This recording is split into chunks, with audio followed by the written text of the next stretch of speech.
तो फ्रेंड्स ये जो है ये उत्तर प्रदेश लोक प्रशासन कमीशन का 2023 फर्स्ट पेपर का क्वेश्चन है। पहला क्वेश्चन है वैदिक साहित्य का परिचय दीजिए। देखिए इस मॉडल में आप लोग क्वेश्चन आंसर लिख सकते हैं, ठीक है ना, क्योंकि मैंने खुद ऐसे ही मॉडल में इसका मेंस लिखा हुआ था, ठीक है। तो पहला क्वेश्चन है क्वेश्चन आपने देख लिया, वैदिक साहित्य का परिचय दीजिए, ठीक है। तो देखिए इस तरह से मैंने लिखा हुआ था। आंसर मैंने लिखा है वैदिक साहित्य चार वेदों उनकी संहिताओं, देखिए चार वेदों का कॉमा है, ठीक है, चार वेदों उनकी संहिता से जुड़े साहित्य है। सिंधु घाटी सभ्यता के पश्चात वैदिक काल का उदय एवं इस दौरान चार वेदों का लेखन किया गया था। मसलन क्या क्या, अथर्ववेद, ऋग्वेद, सामवेद, यजुर्वेद, ठीक है।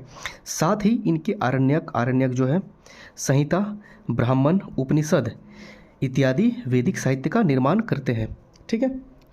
यहाँ तक हो गया। ये मैंने लिखा करीब करीब मुझे लगता है कि 20 से 25 वर्ड में हो गया होगा, ठीक ना, 30 वर्ड में हुआ होगा लगभग, ठीक है। तो 25 वर्ड में करीब करीब, ठीक है। फिर देखिए तत्कालीन ऋषि मुनियों ने वैदिक साहित्य में धर्म की उत्पत्ति और विकास का उद्धृत किया। उद्धृत यानी कि उद्भव जो होता है, उद्भव आप लिख सकते हैं, ठीक ना, उद्भव किया, ये बताया गया था, ठीक है।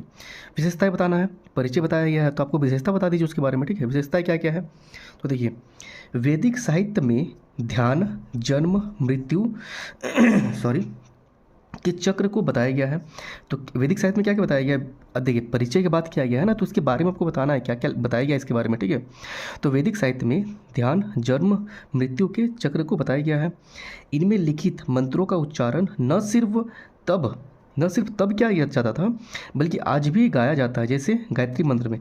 अच्छा, इस वर्ड को आप लोग लास्ट में भी लिख सकते हैं या फर्स्ट में भी लिख सकते हैं, कोई फर्क नहीं पड़ता, ये प्रासंगिकता को बता रहा है, ठीक है। इन संहिताओं में तप, करुणा, उदारता, मुझे 1 मिनट समय दीजिए प्लीज, सब सही रहा, ठीक है। फिर आत्मसंयम पर बल दिया गया है। वैदिक साहित्य में पर्यावरण जागरूकता संरक्षण का भी उल्लेख मिलता है।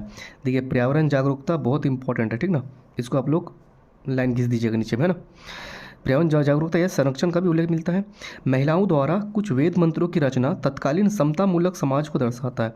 देखिए कौन कौन सी महिलाएं थी, जैसे घोषा, लोपामुद्रा, ये आप लोग इतिहास बुक में आपने पढ़ा होगा कि कुछ महिलाएं जो घोषा, लोपामुद्रा वगैरह, इन लोगों ने वेद मंत्रों की रचना भी की थी।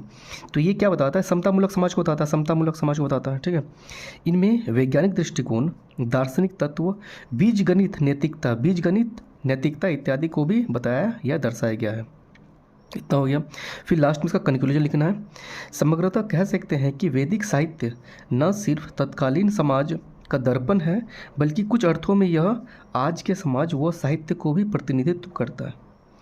ये करीब करीब मुझे लगता है 150 वर्ड में हो गया, ठीक है। तो इस तरह से मैंने इसको बनाया हुआ, ये मेरा पहला क्वेश्चन है जो मैंने डाला हुआ था यूट्यूब में, ठीक है। तो आप लोगों को कितना अच्छा लगा, आप लोग थोड़ा लाइक कर दीजिएगा, ठीक है, लाइक और कमेंट कीजिएगा, ठीक है। Thank you.